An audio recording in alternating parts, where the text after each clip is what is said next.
So we'll start now. So today topic will start from the socio cultural reforms. ठीक है. तो हमने last time हमने यहाँ तक देख लिया था. तो सोशल रिलीजियस रिफॉर्म्स में आपके 3-4 थीम्स बहुत इंपॉर्टेंट होती हैं. एक तो होता है आपका की रिफॉर्मर्स.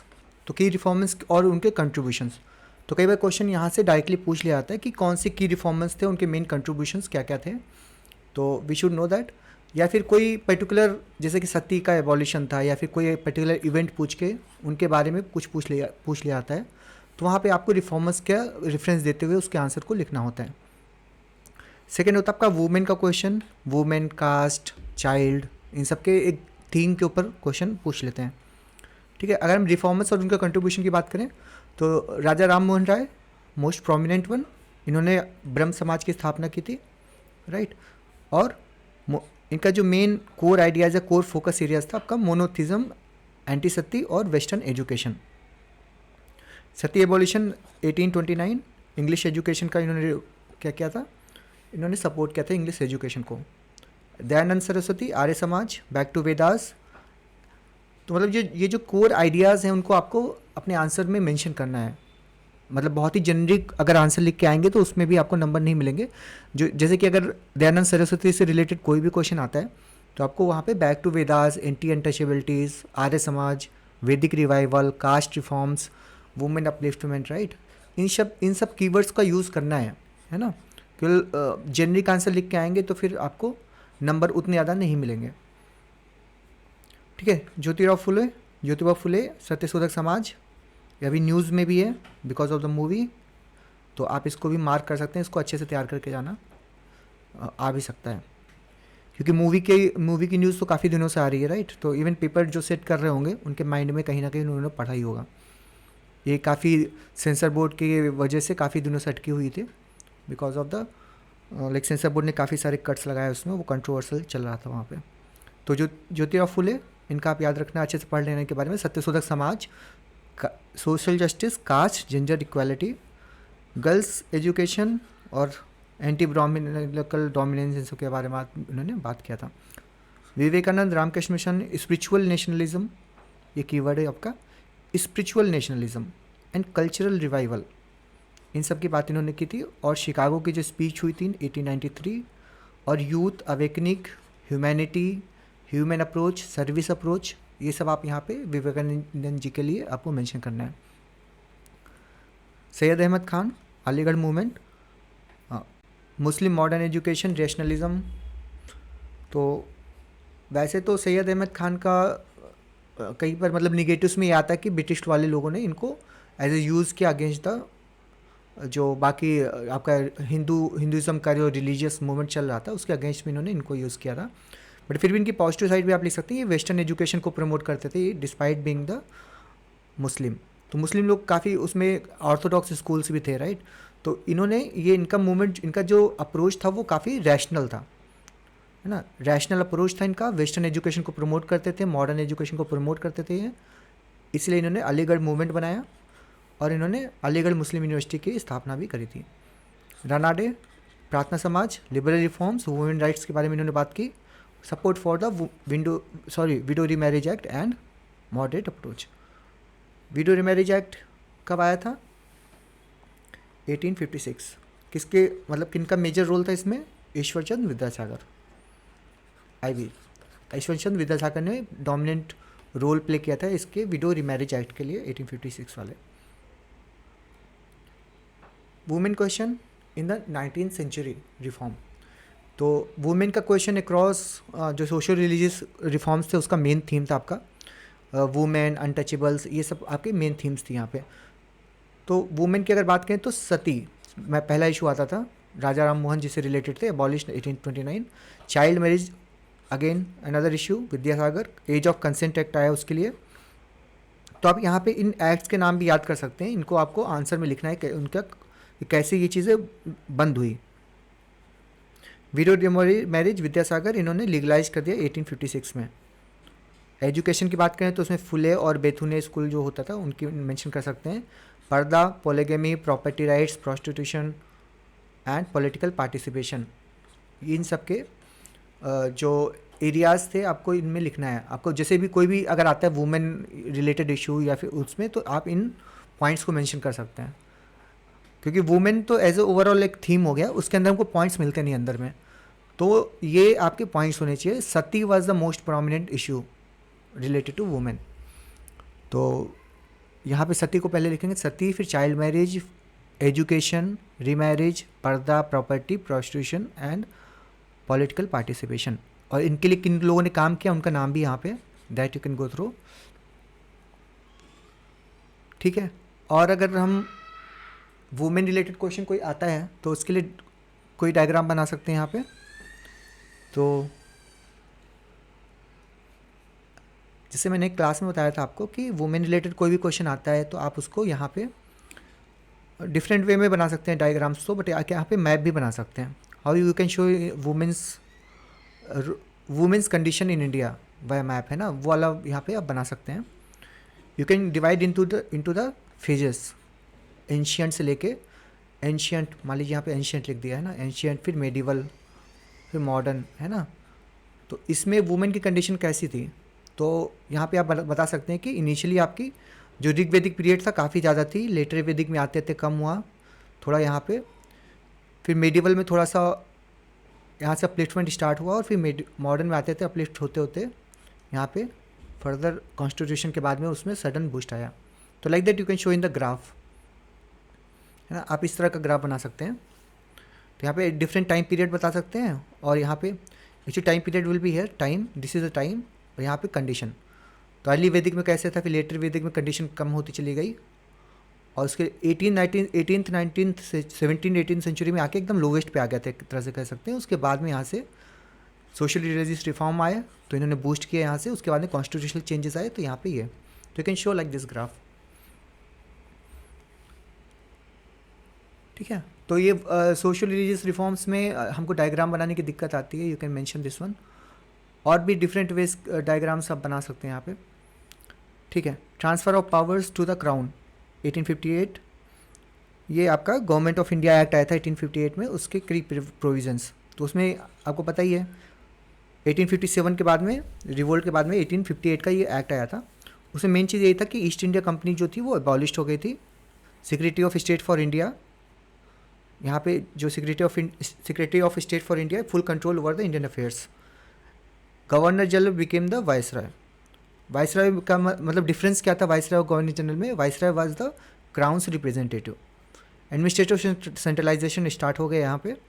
क्वींस प्रोक्लेमेशन, ये 1858 का था, आया था। इसमें रिलीजियस न्यूट्रलिटी की बात करिए कि हम रिलीजियसली न्यूट्रल रहेंगे, किसी के भी पर्सनल रिलीजन में इंटरफेयर नहीं करेंगे, क्योंकि 1857 का जो रिवोल्ट हुआ था उसके पीछे एक one of the major cause was कि रिलीजियस प्रैक्टिसेस में वो इंटरफेरेंस कर रहे थे, वो जो एनिमल फैट की वजह से, राइट, इवन जो ओवरसी जर्नी थी उसकी वजह से भी, तो उससे रिलीजियस सेंटिमेंट्स हर्ट हो रहे थे। तो उन्हें बोला कि हम आगे रिलीजियस न्यूट्रलिटी में कर रहेंगे और कोई भी इंटरफेरेंस नहीं करेंगे।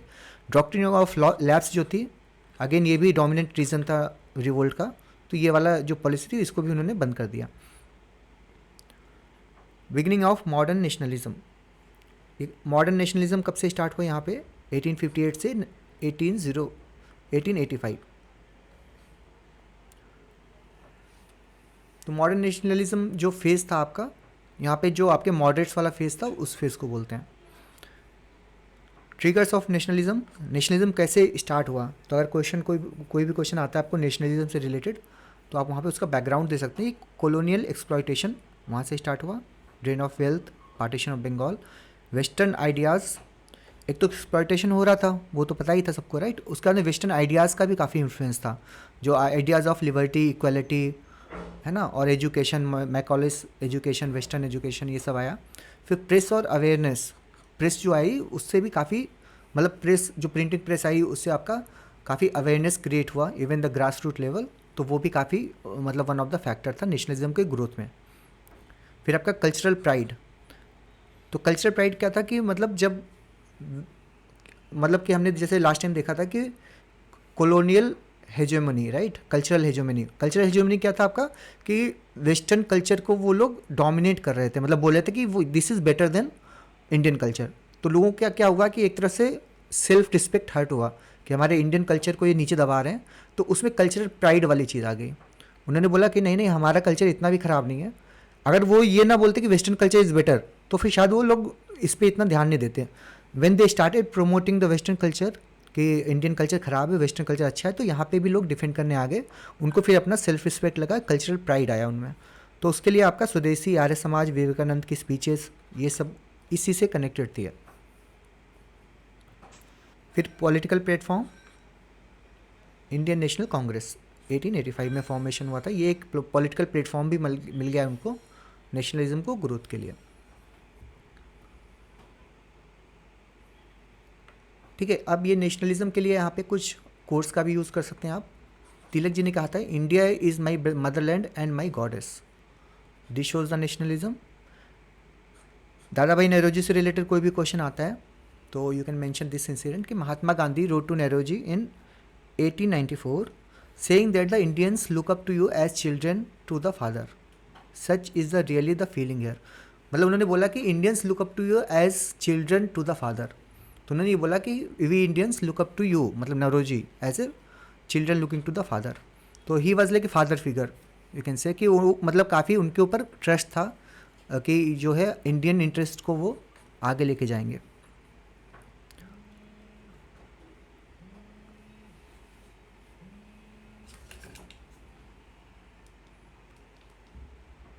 Next, Sardar Vallabhbhai Patel, there is something unique in this soil which despite many obstacles has always remained the adobe of the great soul।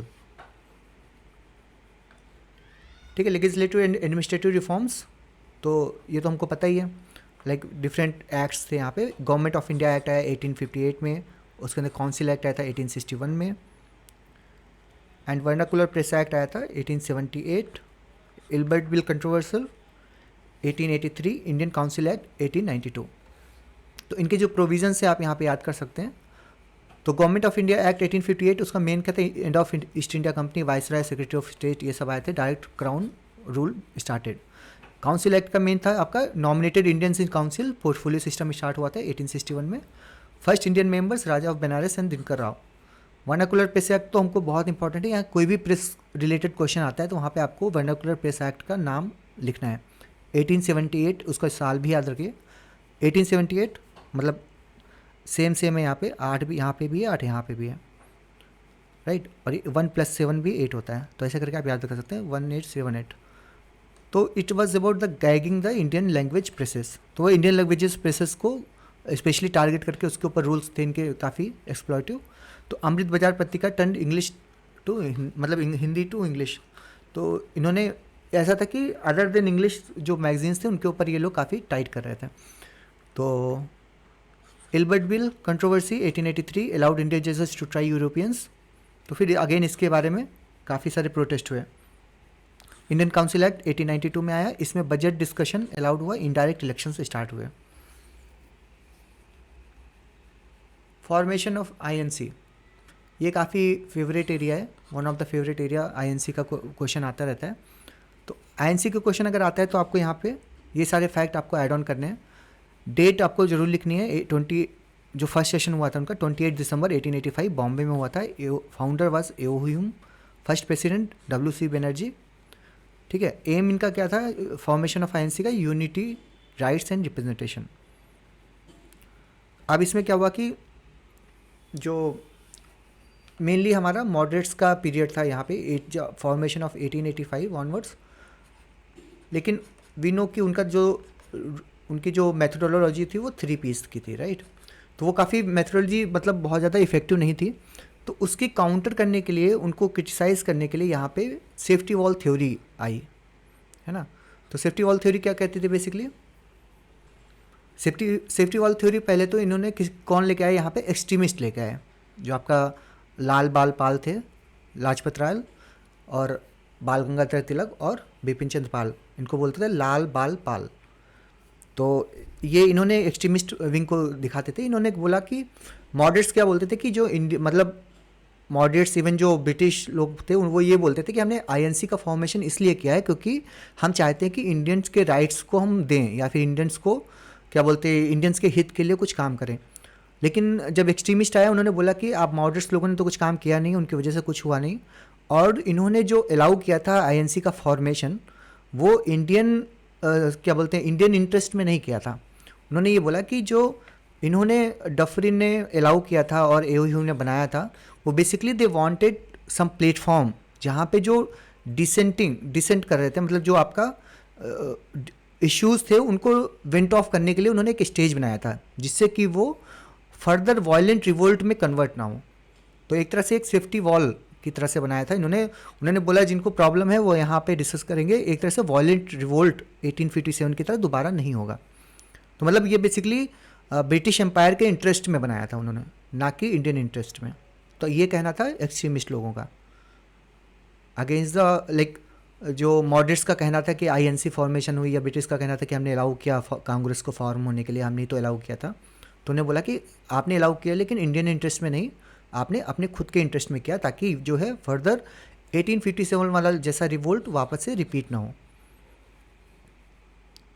ठीक है, अगर सेफ्टी वॉल थ्योरी आता है क्वेश्चन, या फिर अगर आईएनसी का क्वेश्चन आता है तो उसके क्रिटिसिज्म में आप ये लिख सकते हैं, मॉडरेट्स के क्रिटिसिज्म में आप इसका वर्ड का यूज़ कर सकते हैं। और जब कई बार तो ये क्वेश्चन ही आ जाता है सीधे, तो अगर डायरेक्ट क्वेश्चन आता है तो इसमें आप लाला लाजपत राय और बाकी एक्सट्रीमिस्ट का नाम लिखना मतलब ज़रूरी है।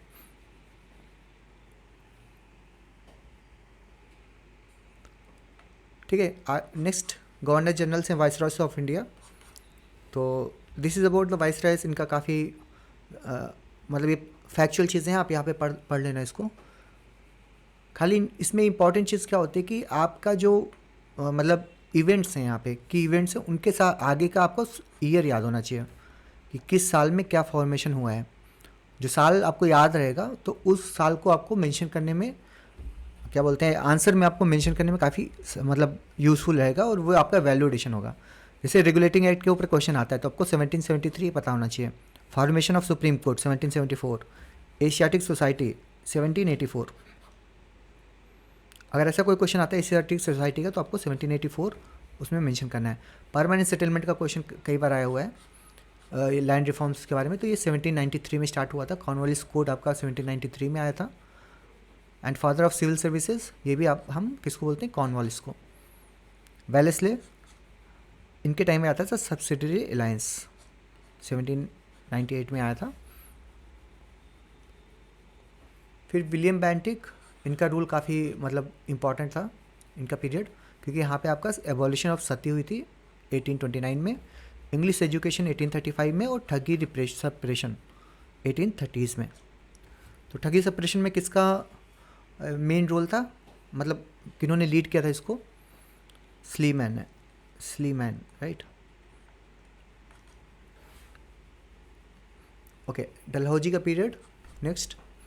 तो उसमें डलहौजी के बारे में भी कई बार एक क्वेश्चन आया हुआ है कि Dalhousie was the modern maker etcetera etcetera. तो उसमें भी आप जो भी लिखेंगे आंसर उसमें आपको मतलब उनका जो साल है वो मेंशन करना ज़रूरी है। डॉक्ट्रिन ऑफ लैप्स 1848 में आया था।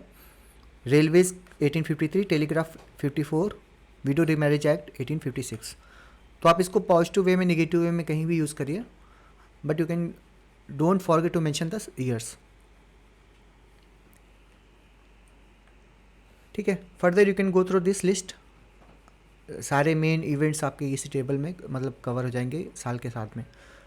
तो इनका कैसे यूज़ करना है, आप इंट्रोडक्शन में यूज़ कर सकते हैं इनको साल के साथ में, या फिर इसका आप टाइमलाइन डायग्राम भी बना सकते हैं। तो आपको की इवेंट्स पता है किसी चीज़ के लिए तो उसको टाइमलाइन डायग्राम बनाना होता है हमको। और टाइमलाइन डायग्राम हम कहाँ पे बना सकते हैं, हमने यहाँ पे हमने इंट्रोडक्शन लिखा, और जैसे आपका ये पेज है यहाँ पे, तो हमने यहाँ पे शुरुआत में मतलब हमने यहाँ पे इंट्रोडक्शन लिख दिया 2-3 लाइन का। उसके बाद में अगर आपको हॉरिजेंटल, दो टाइमलाइन डायग्राम भी आप दो तरह से बना सकते हैं, एक हॉरिजेंटल और एक वर्टिकल। तो अगर आपको हॉरिजेंटल बनाना है तो आप यहाँ से स्टार्ट किया, आपने ऐसे करके पूरे विड्थ में बना दिया आपका हॉरिजेंटल वाला टाइम लाइन। अगर आपको वर्टिकल बनाना है तो आप यू कैन यहीं पे इंट्रोडक्शन के जस्ट साइड से आपको यहाँ स्टार्ट करना है, you can make a vertical one.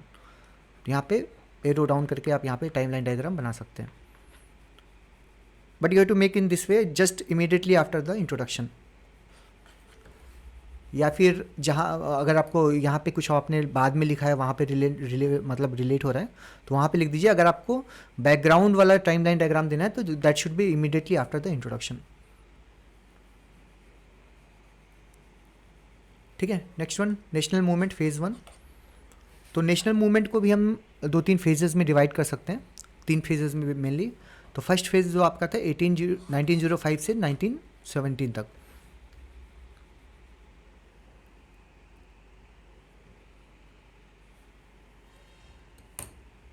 One second.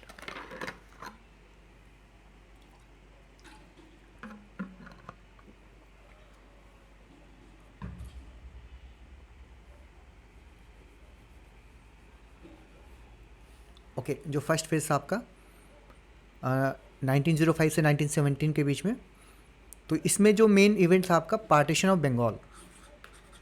तो पार्टीशन ऑफ बंगाल के बारे में कोई भी क्वेश्चन आता है अगर,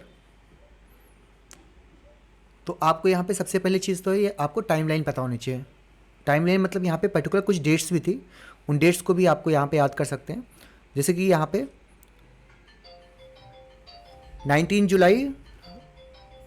जुलाई 1905 को यहाँ पे Lord Curzon announces the partition of Bengal. तो जो अनाउंस किया था लॉर्ड कर्जन ने वो 1905 19 जुलाई को किया था। ठीक है, फिर 16 अक्टूबर से ये एप्लीकेबल हो गया था, पार्टीशन इज इम्प्लीमेंटेड अक्टूबर 16 1905। तो ये डेट्स आप याद रखें। यहाँ पे अनाउंस किया था जुलाई 19 को, अक्टूबर 16 1905 को पार्टीशन इम्प्लीमेंट हुआ था, और 1911 में लॉर्ड हार्जिंग एनल्स द पार्टीशन। तो ये तीन डेट्स हैं वो काफ़ी इंपॉर्टेंट हो जाती हैं। आप इन 3 डेट्स का एक यहाँ पे टाइमलाइन डायग्राम भी बना सकते हैं। बॉक्स बनाया, उसके बाद इसको एरो से कनेक्ट कर दिया। ठीक है, like this you can show the timeline diagram.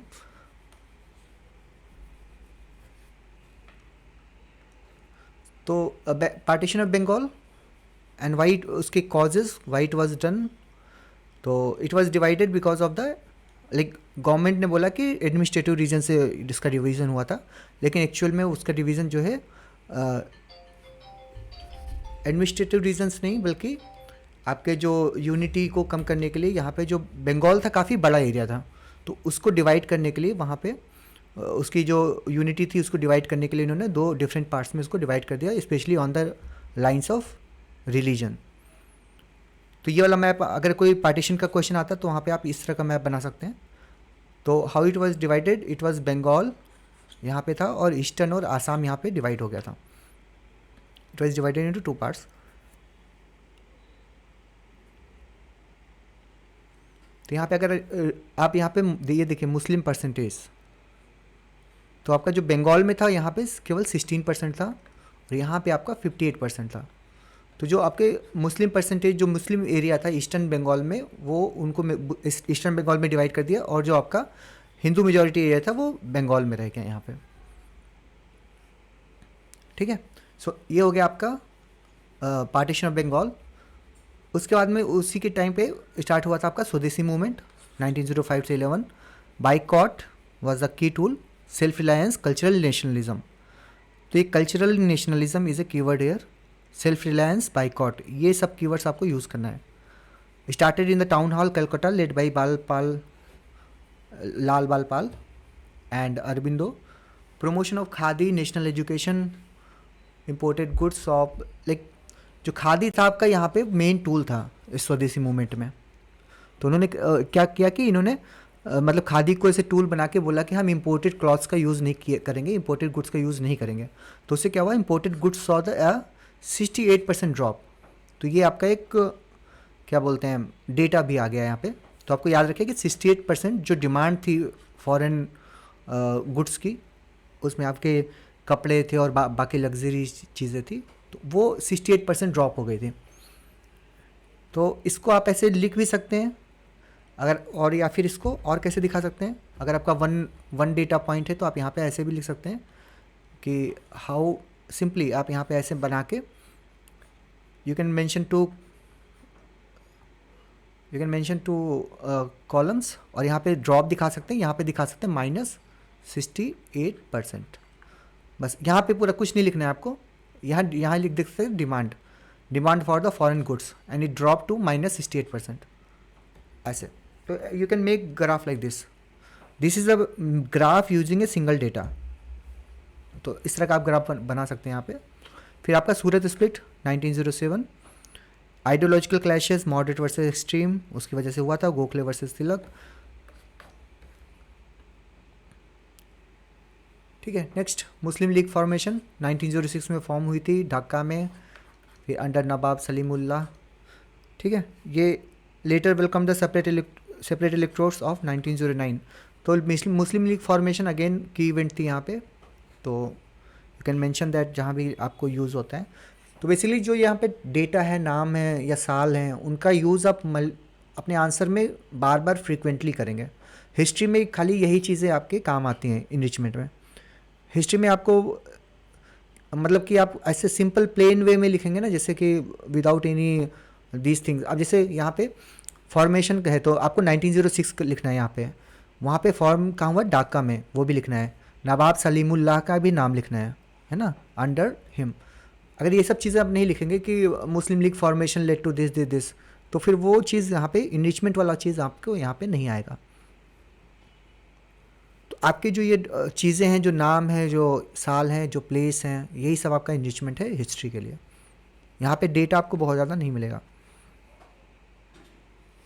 Okay, Marlowe Minto reforms 1909, फिर दिल्ली दरबार, capital shift 1911, world war 1 start हुआ 1914 टू 1918, लखनऊ पैक्ट 16, और मुस्लिम home rule movement 1916 to 1918. Okay, you can go through that list. And then key legislative measures and repression. तो ये यहाँ पे 2-3 और भी जो एक्ट्स आए थे, इन एक्ट्स का यूज़ आप काफ़ी मतलब यूज़ कर सकते हैं अपने आंसर में। Criminal law amendment act 1908 empowered the government to arrest without trial used against the extremist। तो एक्सट्रीमिस्ट का कोई भी क्वेश्चन आएगा तो आपको ये लॉज आपको जहाँ जहाँ पे भी यूज़ कर सकते हैं ना इन लॉज का, क्योंकि उन्होंने काफ़ी सारी पॉलिसीज़ और लॉज बनाए थे जिससे कि वो सप्रेस कर सकें, तो उनका नाम आपको यहाँ पे लिखना है। Criminal law amendment act of 1908 was used to arrest the extremist without trial। and then seditious meeting act 1907 banned public gathering। Indian council acts जो आए थे, मिंटो मॉर्ले रिफॉर्म्स वगैरह 1909 में, ये कम्युनल इलेक्ट्रोड्स के बारे में इसके मेंशन में, उसके रेफरेंस में यहाँ पे लिख सकते हैं कि इन्होंने इंट्रोड्यूस किया था। मॉन्टेग्यू डिक्लेरेशन 1917 में आया था। Promise of responsible government by stages, यहाँ इसका कीवर्ड है कि रिस्पॉन्सिबल गवर्नमेंट बाई स्टेजेस, इसका प्रॉमिस किया था इन्होंने। ये काफ़ी वेग था बट सिम्बॉलिक था। बाई स्टेजेस कब आएंगे क्लियर कुछ भी नहीं था, कैसे होगा वो सब कुछ नहीं था, लेकिन इन्होंने एक शब्द का यूज़ किया था कि रिस्पॉन्सिबल गवर्नमेंट बाई स्टेजेस हम ट्राई करेंगे। रिवोल्यूशनरी एक्टिविटीज़,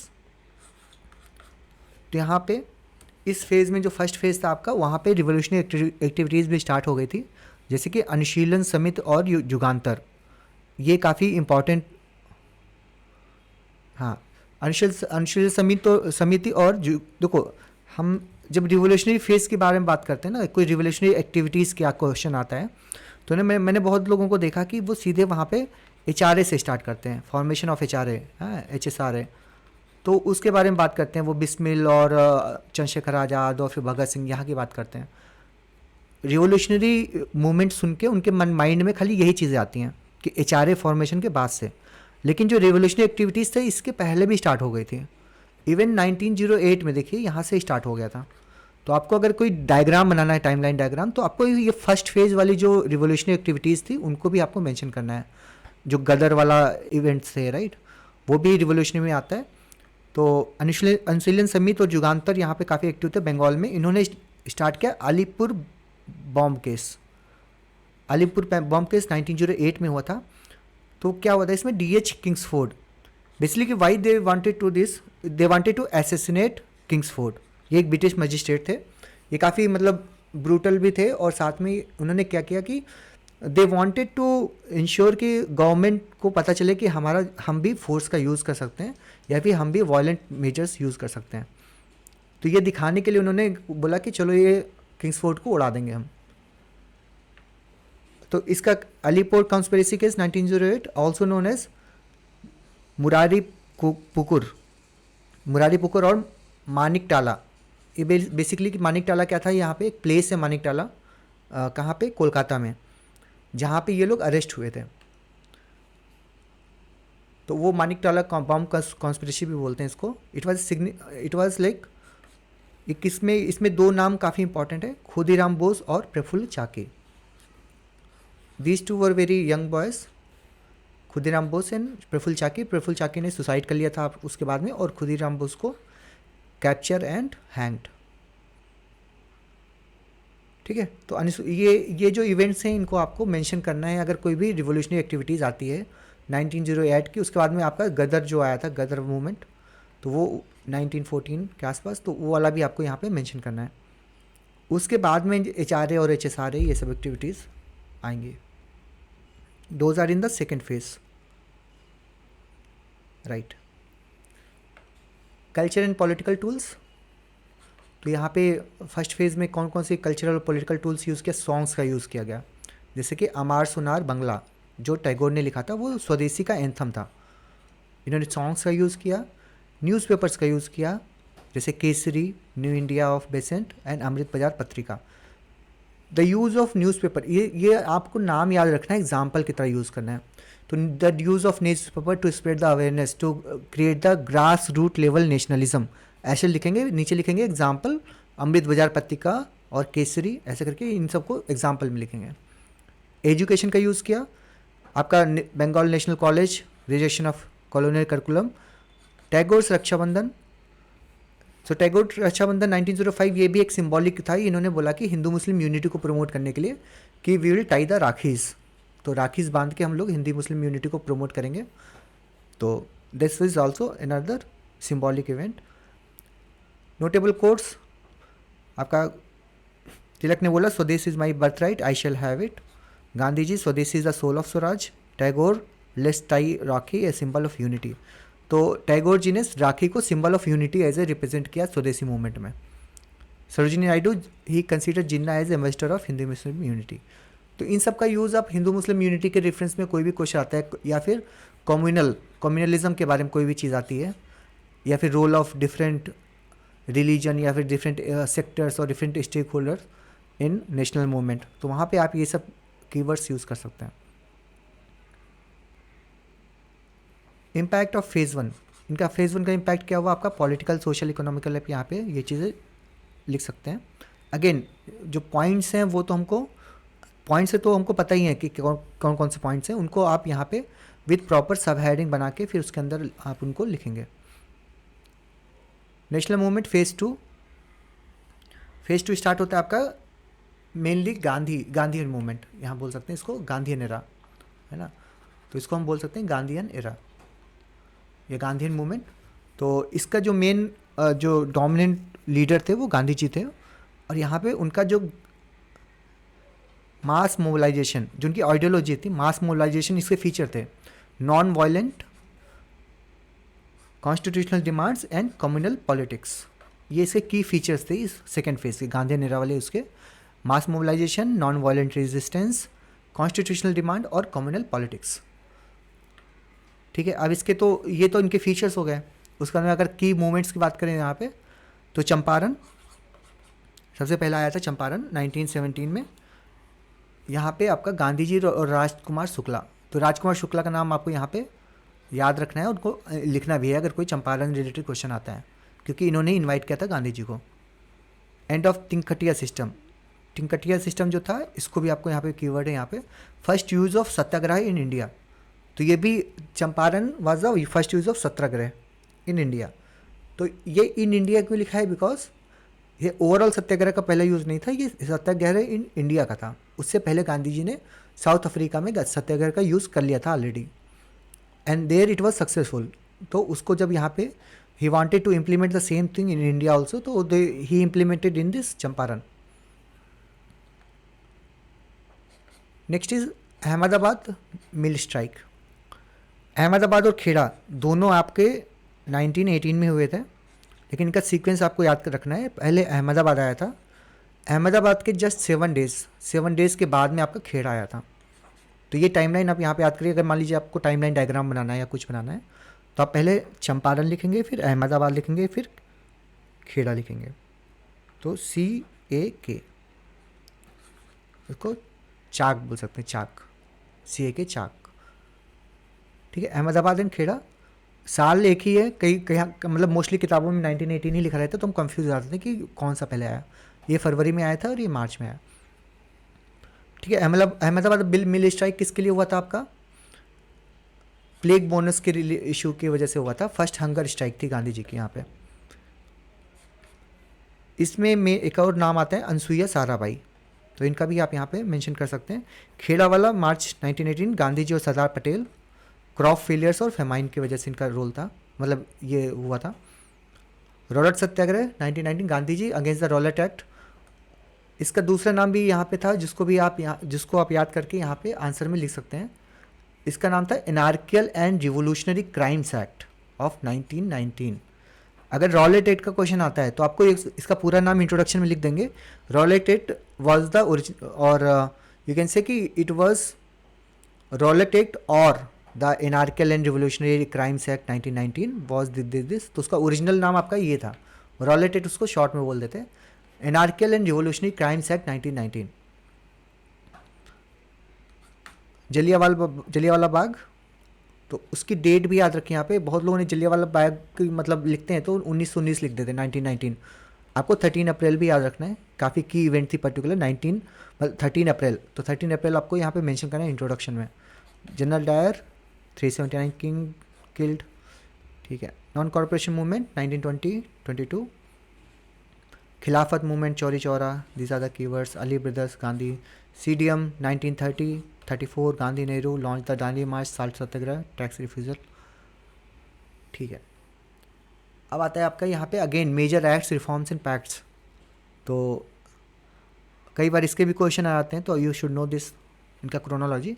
इस एरा में जो सेकेंड फेज था उसमें मेन आपके थे यहाँ पे मॉन्टेग्यू चेम्सफोर्ड रिफॉर्म्स 1919 में आया था। इसमें डायरकी बाइकैमरल लेजिस्लेचर की बात की थी एंड लिमिटेड फ्रेंचाइजी स्टार्ट हुआ था।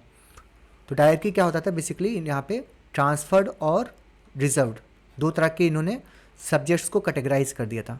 जो प्रोविंसेस होते थे उनके सब्जेक्ट्स को दो कैटेगरीज में डिवाइड कर दिया था, रिजर्व्ड और ट्रांसफर्ड, है ना।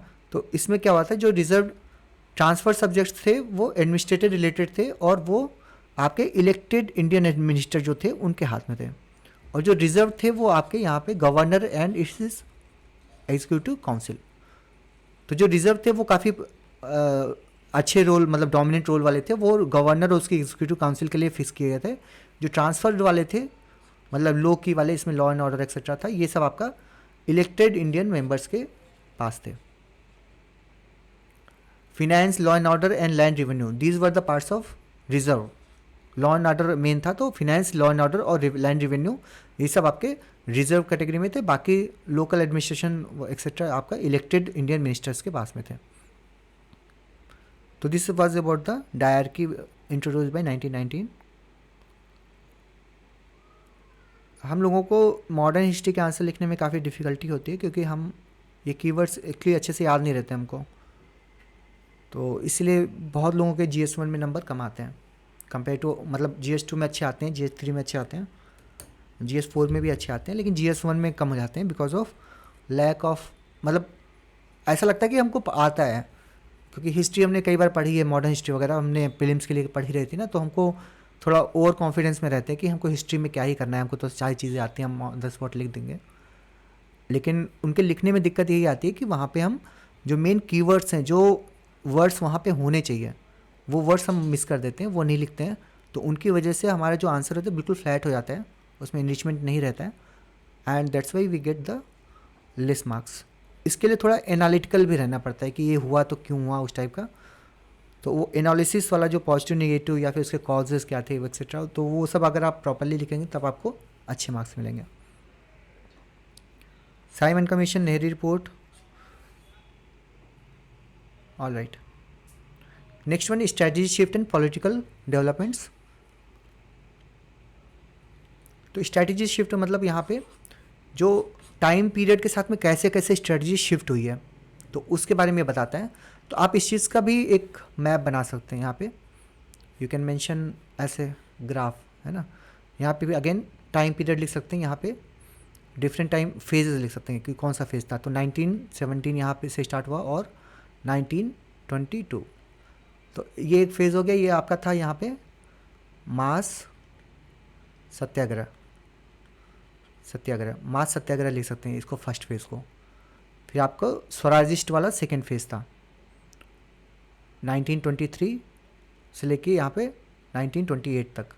तो ये स्वराजिस्ट या लेगिस्लेटिव ऑब्स्ट्रक्शन, जो उन्होंने बोला कि हम लेगिस्लेचर में जाके वहाँ पे रोक लगाएंगे, प्रोटेस्ट करेंगे, वो सब यहाँ पे स्वराजिस्ट का रोल था। यहाँ पे स्वराजिस्ट लिख सकते हैं, स्वराजिस्ट वाला फेज़ था ये। फिर आपके दूसरा था आपका 1934 तक, ये वाला आपका CDM वाला फेज़ था, CDM। And the next phase was provincial rule 1939 तक। तो लाइक ये आपका जो इस तरह का टाइमलाइन डायग्राम आप ग्राफ में भी दिखा सकते हैं, और इनको, या फिर ये तो आपका फेज़ 2 के अंदर का डिवीज़न हो गया। आप इसको बाहर में फेज़ 1 फेज़ 2 करके भी डिवाइड कर सकते हैं ये साल तक। इवन जो economic phases of British India था ना, यूरोपियन इंडिया, तो उसको भी आप यहाँ कॉलोनियल इंडिया का जो इकोनॉमिक फेज था उसको भी आप यहाँ पे इस तरह के डायग्राम में दिखा सकते हैं। तो टाइमलाइन डायग्राम दिखाने के 3-4 तरीके होते हैं, जो मैंने बताया कि एक बॉक्स बना के आप ऐसे दिखा सकते हैं, फिर एरो लगा के। एक होता है आप यहाँ पे आपने एक लाइन खींची, उसके अंदर यहाँ पे ऐसे ऐसे करके दिखा दिया किस किस साल में कौन कौन सा इवेंट हुआ था, इस तरह का। तो this is also one type of timeline diagram. और तीसरा टाइमलाइन डायग्राम आप यहाँ पे इस तरह से बना सकते हैं कि आपने मैप बनाया, उसमें ऐसे डंडे खींच दिए ऊपर के, और उसके बाद में उसको भी अलग अलग फेजेस में दिखा दिया आपने, ठीक है। ये 3 तरह के टाइमलाइन डायग्राम आप बना सकते हैं, और इनका यूज़ करिएगा, इसको प्रैक्टिस करिएगा। हमको लगता है कि मतलब हिस्ट्री में खाली मैप्स वगैरह के अलावा दूसरे डायग्राम बनाने में काफ़ी दिक्कत होती है। तो आप इस तरह के थोड़ा इनोवेटिव डायग्राम बनाएंगे तो you can at least out of 3-4 question में एटलीस्ट 2 में बना दिया, 3 में बना दिया, दैट विल हेल्प, ठीक है। इंपॉर्टेंट रिपोर्ट्स और ऑर्गेनाइजेशन, तो ये काफ़ी बहुत ही इनरिचमेंट वाली चीज़ है, आपको मेंशन करना बहुत ज़रूरी है। जैसे एक पीरपुर रिपोर्ट आई थी, पीरपुर रिपोर्ट 1938 में आई थी। इसने इन्होंने बोला, इन्होंने कांग्रेस के जो बायस था उसके बारे में बताया था, मतलब ये अगेंस्ट द कांग्रेस आई थी मुस्लिम्स, और उन लोगों ने, मतलब मुस्लिम लीग ने इसको क्या बोलते हैं कि रिपोर्ट को रिलीज़ किया था, पीरपुर रिपोर्ट। तो ये क्या बताता था कि कांग्रेस बिल्कुल बायस है against the minorities, against the minorities. तो माइनॉरिटीज़ का मतलब उन्होंने खाली मुस्लिम को नहीं बोला, उन्होंने बोला ओवरऑल माइनॉरिटीज़, चाहे वो मुस्लिम हो या नॉन ब्राह्मिन्स हो। तो मतलब मुस्लिम तो मतलब मुस्लिम लीग्स, नॉन ब्राह्मण का मतलब जो आपके साउथ में थे और या फिर जो अदर कास्ट वाले मूवमेंट्स चल रहे थे उनको। तो उन्होंने बोला कि मुस्लिम और नॉन ब्राह्मण्स इन सब के अगेंस्ट में है, या फिर इसके अगेंस्ट में बायस है वो कांग्रेस। तो ये चीज़ बताई थी कि गई थी आपके पीरपुर रिपोर्ट में।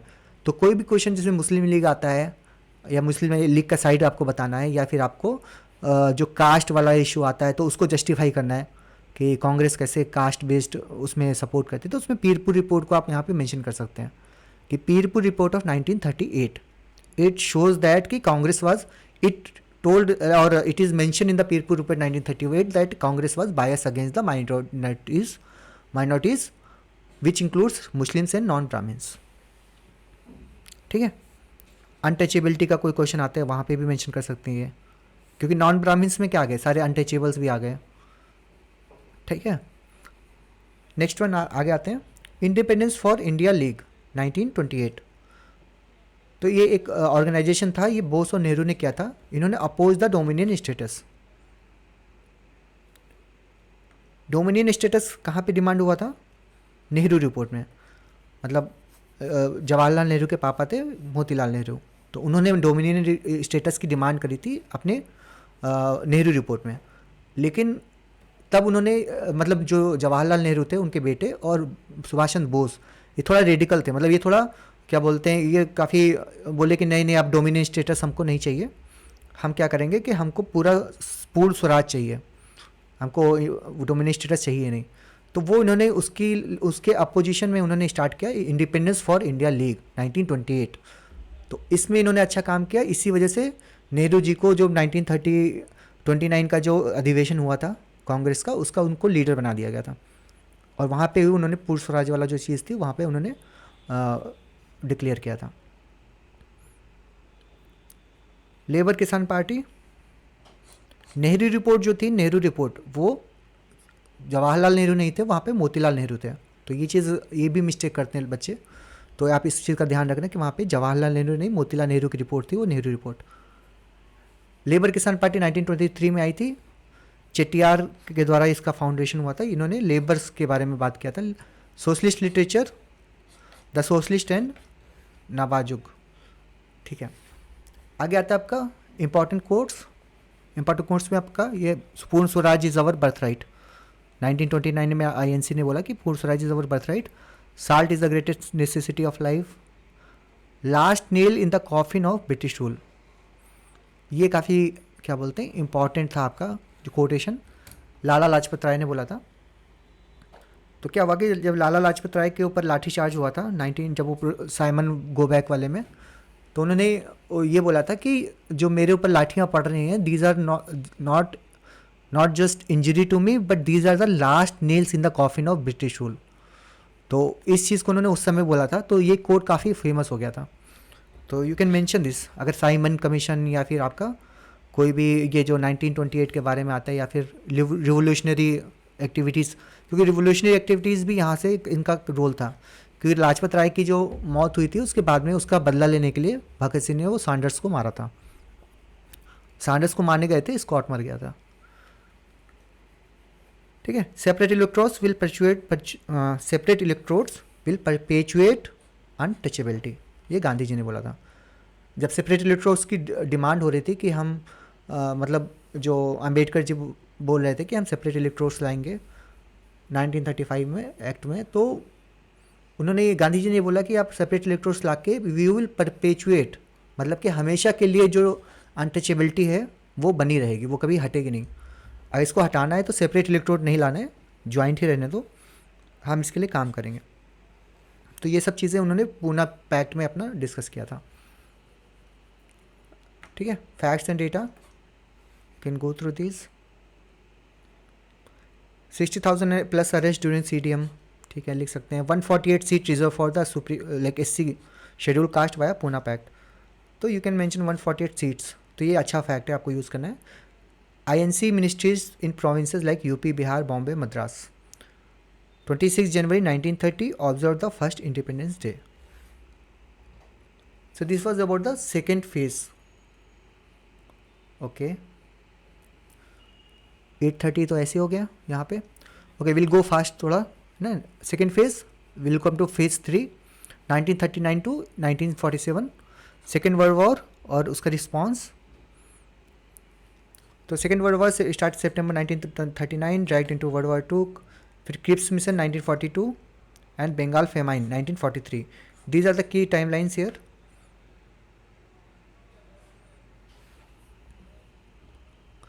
ठीक है, नेक्स्ट है आपका क्विट इंडिया मूवमेंट।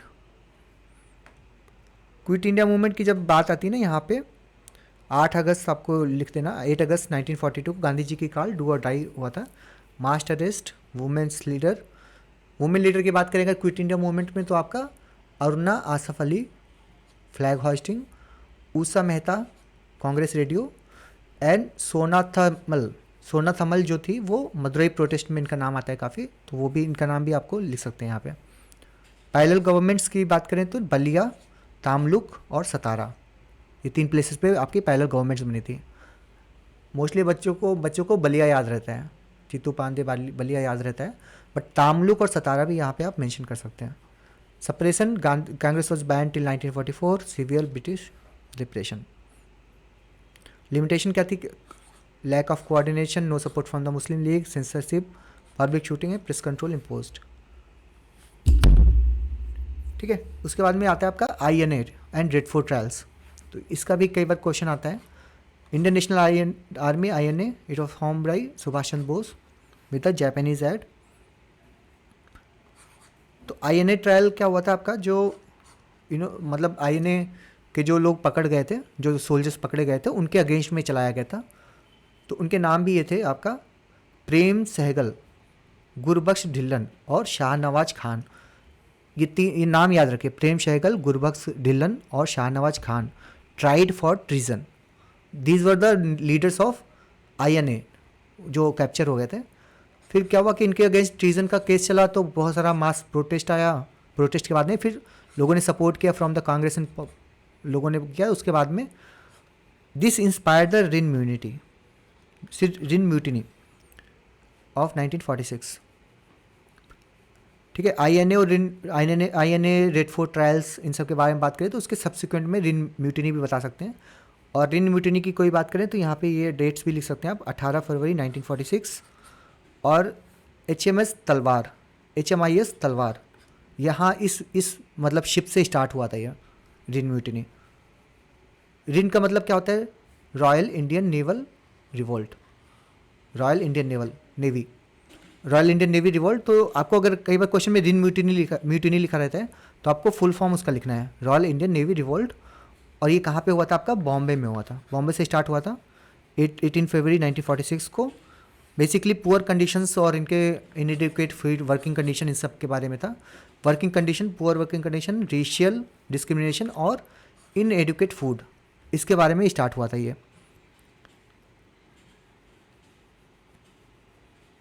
ठीक है, cabinet mission plan we know, डाइट action day, Mountbatten plan and partition, we can go through this.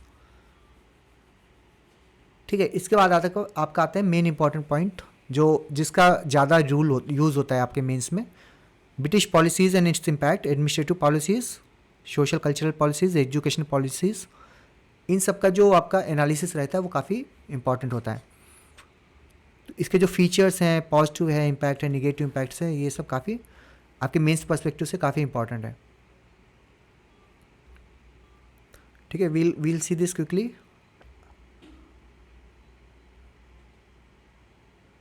जो एडमिनिस्ट्रेटिव पॉलिसीज़ थी उनका की फीचर्स आपका divide and rule, hostility towards educated Indian, zamindari alliances, neglect of social reforms, weak social spending. ठीक है, तो racism, press suppression, ये सब आपके फीचर्स थे। फिर पॉजिटिव और निगेटिव इम्पैक्ट्स यहाँ पे आप मेंशन कर देना। Okay, socio cultural policies and impact, again features positive negative. Economic impact, तो इकोनॉमिक इम्पैक्ट या पॉलिसीज कोई भी क्वेश्चन आता है तो ये phases of exploitation as per RP Dutt, ये इंट्रोडक्शन में आप जरूर लिखना और उसको 3 फेजेस में डिवाइड भी करना। मर्केंटाइलिस्ट फेज 1757 टू 1813, 1813 का एक्ट आया था, उसके बाद से आपका फ्री ट्रेड वाला स्टार्ट हो गया था। 1813 टू 1858 आपका फ्री ट्रेड चला। उसके बाद में फिनेंशियल कैपिटल ये स्टार्ट हुआ था। फिनेंशियल कैपिटल में क्या हुआ था कि India as a supplier of raw material and importer of British good बन गया था। फिर अगेन इकोनॉमिक पॉलिसीज के पॉजिटिव और निगेटिव चीज़ें आप बता सकते हैं यहाँ पे। क्रिटिक्स की बात करें तो दादा भाई नौरोजी, RC दत्त, रेनाडे, गोखले और सुब्रमण्यम अय्यर। तो इन्होंने, ये मेन क्रिटिक्स थे, इनके नाम आप याद रखिए, नौरोजी, RC दत्त, रानाडे, गोखले और सुब्रमण्यम अय्यर। और इनके जो कंट्रीब्यूशन थे, जो स्पेशली जो कीवर्ड्स, इनको याद रखिए आप। और इसको आपने आंसर में यहाँ पे 2-3 का तो यूज़ आराम से करिए अगर कोई भी इकोनॉमिक एंगल आता है तो।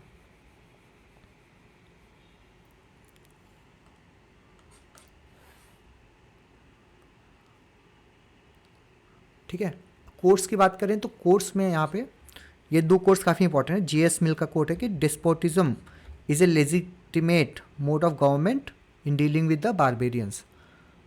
तो डिस्पोटिज्म का मतलब होता है आपका यूजिंग द एब्सोल्यूट पावर या फिर यूजिंग द रिप्रेशंस, मतलब हार्ड, मतलब है क्या बोलते हैं, जो काफ़ी रिप्रेशन वाला यूज़ करते हैं, वो उन्होंने जस्टिफाई किया, JS मिल ने जस्टिफाई किया कि ये लेजिटिमेट है डीलिंग विद द बारबेरियंस। तो बारबेरियंस किसको बोला उन्होंने?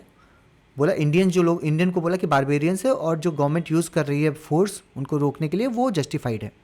तो ऐसे करके इसको क्रिटिसिज्म में कहीं लिखना है तो आप यहाँ पे ये वाला लिख सकते हैं।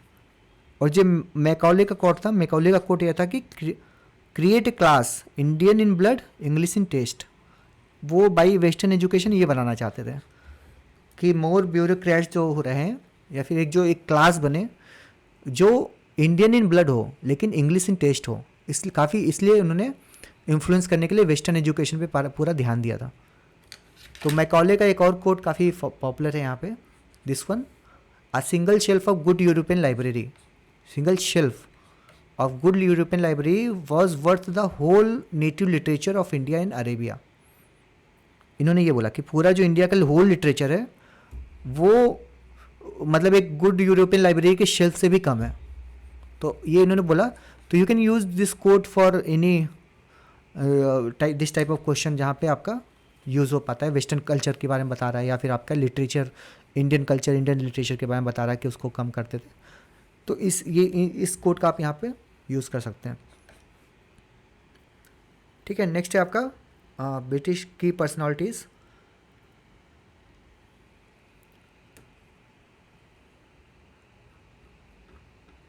आई थिंक इसके बाद मॉडर्न हिस्ट्री आपकी ख़त्म हो जाएगी, विल सी क्विकली।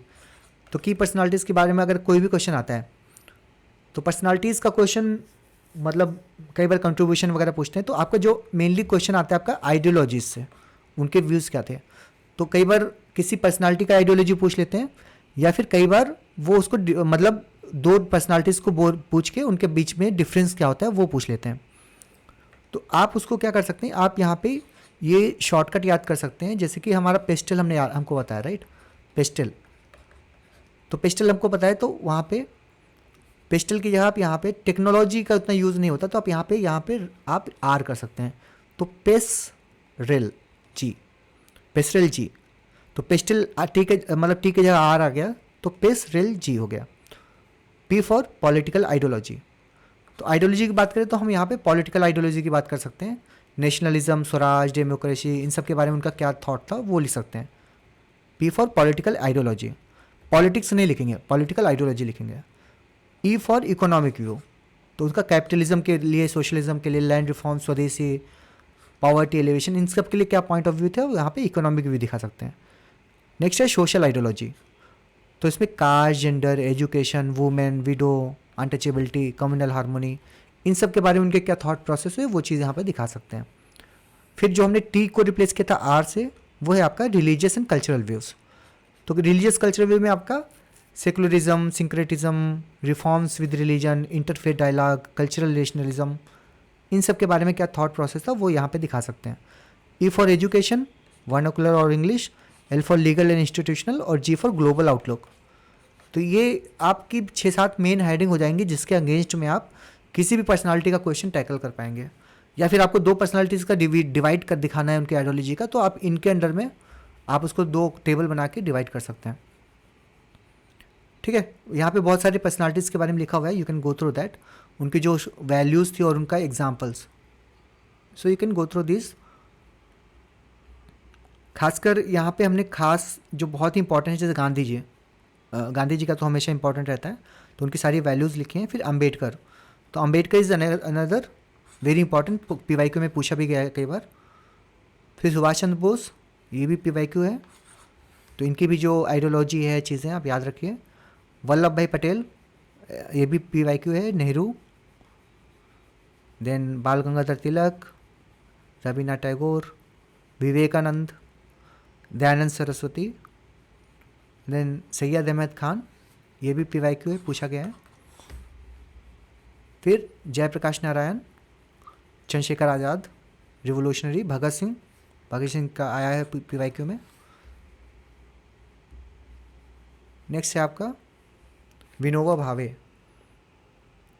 तो इतनी पर्सनालिटीज़ के बारे में कम से कम आप याद रखिए, और आगे के एटलीस्ट आपको जो आंसर लिखना है वो भी ऐसे लिखना है कि आप वहाँ पे वैल्यू लिखेंगे, उसके बारे में थोड़ा सा लिखेंगे, नीचे आप यहाँ पे एग्जाम्पल लिख देंगे, कि ऐसा एग्जाम्पल लिखेंगे जिससे उनकी वो वैल्यू वहाँ पे दिख रही होगी। तो like that with you can put this headings, तो पर्सनालिटी वाला क्वेश्चन आराम से टैकल हो जाता है। इसमें एक तरह का क्वेश्चन आता है similarity, like compare and contrast, compare and contrast. तो जो कंपेयर एंड कॉन्ट्रास्ट आता है, लोग तो गलती बच्चे क्या करते हैं कि यहाँ पे खाली डिफरेंसेस लिख के चले आते हैं, डिफरेंसेस लिख के चले आते हैं। कंपेयर का मतलब होता है आपको सिमिलरिटीज़ भी दिखाना है, तो आपको सिमिलरिटीज़ भी यहाँ पे आपको लिखना है, और कॉन्ट्रास्ट का मतलब आपको डिफरेंसेस। तो सिमिलरिटीज़ एंड डिफरेंस दोनों दिखाने हैं। इवन आपका कॉन्ट्रास्ट भी पूछ रहा है तब भी आपको, या डिफरेंस बिटवीन आइडियोलॉजी दिखा रहा है तब भी आप कंक्लूजन से पहले उसकी सिमिलरिटीज़ दिखा सकते हैं, या कंक्लूजन में उनकी सिमिलरिटीज़ दिखा सकते हैं, क्योंकि डिफरेंस तो आपने पहले दिखा दिया ऊपर। ठीक है, तो दिस इज अबाउट दिस। और डिफरेंस लिखने का भी तरीका आप दो तरह से यूज़ कर सकते हैं, कि आप पैराग्राफ फॉर्मेट यूज़ कर सकते हैं, कि आपने एक आइडियोलॉजी लिखी, उसके बारे में दोनों के पर्सपेक्टिव लिख दिए पैराग्राफ में। दूसरा मेथड होता है आपका, this is good for the 12 marker. अगर 12 मार्कर में कोई क्वेश्चन आता है जिसमें आइडियोलॉजी डिफरेंस पूछ रहे हैं, तो उसमें you can go with the paragraph format. अगर आपका 8 मार्कर में कोई डिफरेंस पूछ रहा है तो you can go with the table format. अब टेबल में भी आपको 3 कॉलम वाली टेबल बनानी है ना। ये चीज़ें आप बिल्कुल क्लियर रहिए कि 8 मार्कर आया तो मैं 3 टेबल बनाऊंगा या बनाऊंगी, और उसमें पहले आएगी आइडियोलॉजी, आइडियोलॉजी पहला आएगा, फिर पर्सन 1 पर्सन 2, फिर यहाँ एक एक पॉइंट्स को हम यहाँ पे आइडियोलॉजी लिखेंगे कि नेशनलिज्म के लिए क्या था उनका व्यू लिखेंगे, वुमेन के लिए दूसरा वुमेन लिख देंगे, वुमेन क्या क्या पूछता, ऐसे करके एक एक पैरामीटर ले लेके यहाँ पे हम टेबल में दिखा देंगे इसको। ठीक है, इस तरह का फॉर्मेट आप माइंड में एकदम क्लियर रखिए, तो एग्जाम में आपको सोचने में टाइम नहीं लगेगा, and you will be very quick to make the answer. Alright, post independence हम कल स्टार्ट करेंगे। इतने तक किसी को कुछ डाउट?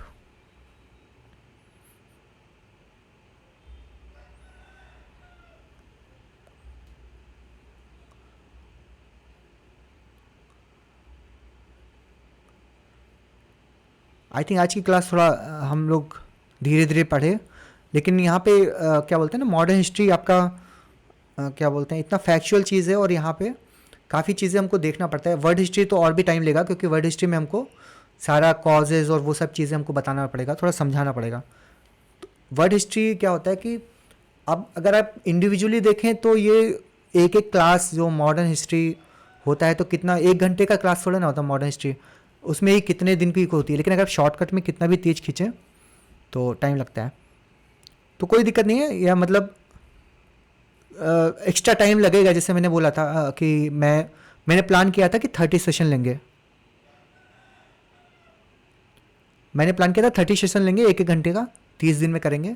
लेकिन अगर मान लीजिए कि आपको ज़्यादा टाइम की रिक्वायरमेंट है, ज़्यादा एक्सप्लेनेशन की रिक्वायरमेंट है, तो हम उसको बढ़ा भी देंगे, या फिर एक्स्ट्रा क्लास ले लेंगे 1-1 घंटे के, और बीच में इंक्रीज़ कर देंगे, या जून के फर्स्ट वीक में ले लेंगे, क्योंकि ये रिवीजन क्लास है ना, ये तो आपकी आखिरी तक भी चलेगा तो अच्छा रहेगा, क्योंकि जितना आप सुनेंगे चीज़ें उतना याद होता चला जाएगा। तो हम सुनेंगे तो उसको एक्स्ट्रा क्लास ले लेंगे, या जून के फर्स्ट वीक तक एक्सटेंड कर देंगे, बट कोई हरी बरी नहीं करेंगे, सारी चीज़ें यहाँ पे याद करवा देंगे आपको। आप साथ में पीडीएफ पढ़ते जाएंगे तो साथ में जो मैं बोलता रहूँगा उसको भी याद कर लेंगे।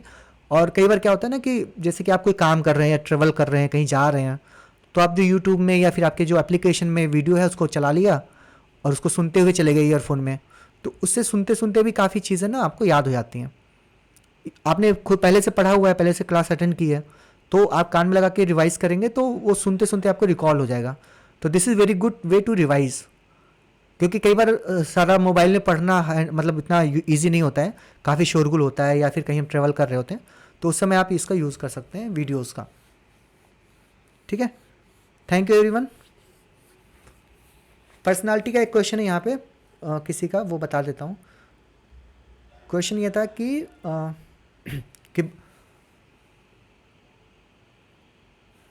पर्सनालिटीज़ वाले में डायग्राम और टाइमलाइन कुछ रिप्रेजेंट कर सकते हैं क्या?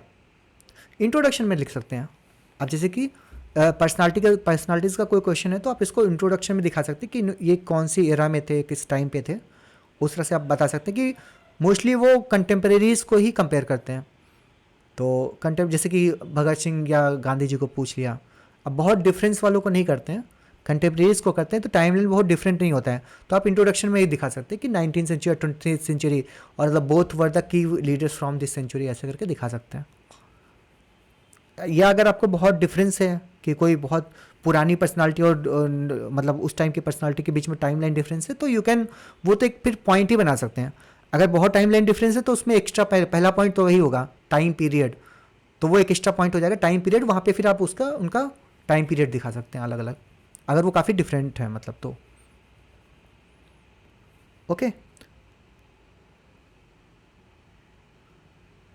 शिव कुमार ने बोला कि धन्यवाद सर, काफ़ी बेहतरीन ढंग से पढ़ाया है, साथ पूरे दिन में हम इसको नोट्स को अपडेट कर सकते हैं, ठीक है।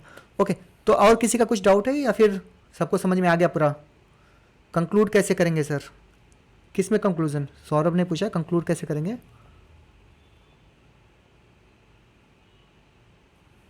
तो कंक्लूजन के लिए किस में, मतलब ये लिखा नहीं उन्होंने कि कौन किस तरह के क्वेश्चन है, पर्सनालिटी वाले का कंक्लूजन ना। तो पर्सनालिटी वाले का कंक्लूजन आप देखो, हमने वहाँ पे ऊपर क्या दिखा दिया, कंट्रीब्यूट, मतलब वहाँ पे दिखा दिया डिफरेंसेस कि मान लीजिए भगत सिंह, सुभाष चंद्र बोस और गांधी जी के बारे में, तो उसमें सब मतलब एक तरह से डिफरेंस क्रिएट करना कि इसमें इन्होंने ये किया, उन्होंने वो किया, सारा डिफरेंस दिखा देंगे। कंक्लूजन में ये लिखेंगे कि दोनों ने कैसे मतलब कंट्रीब्यूशन, ओवरऑल कंट्रीब्यूशन दिखाएंगे फॉर द नेशनल मूवमेंट। तो कंक्लूजन हमारा ऐसा रहेगा कि despite the above differences both played the crucial role for the national freedom movement and they both led to the independence of India. ऐसे करके आप वहाँ पे उनका कंट्रीब्यूशन दिखा देंगे कि आपस में भले कितने मतभेद थे, लेकिन दोनों ने मिलकर भारत की अल्टीमेटली फ्रीडम मूवमेंट को ही बढ़ाया और भारत को अल्टीमेटली उन्होंने इंडिपेंडेंस दिलाई। तो उनका ओवर ये ऐसे करके आप वहाँ पे कंक्लूड कर सकते हैं। उनके इश्यूज कुछ भी थे, कंट्रीब्यूशन उनका टुवर्ड्स द इंडिपेंडेंस ही था। तो like that you can show the contribution in the this one, या फिर अगर चाहें तो आप वहाँ पे सिमिलरिटीज़ भी लिख सकते हैं। ओके, ठीक है, thank you everyone, bye bye, take care, कल मिलते हैं। कल वर्ड हिस्ट्री पढ़ के आना, क्योंकि वर्ड हिस्ट्री थोड़ा डिफिकल्ट है और उसमें मतलब कुछ चीज़ आपको समझना पड़ेगा, कुछ कीवर्ड्स याद करना पड़ेगा, है ना। तो फ्रेंच रिवॉल्यूशन, अमेरिकन रिवॉल्यूशन, उसके कीवर्ड्स, उसकी स्टोरी जो है पीछे की, वो सब यहाँ पे याद करके आना। तो जब मैं बताऊँगा तो आपको फिर जल्दी जल्दी समझ में आएगा, ठीक है। Okay, thank you everyone, bye bye, good night, take care. हाँ, पॉजिटिव वे में कंक्लूड करना है। ओके।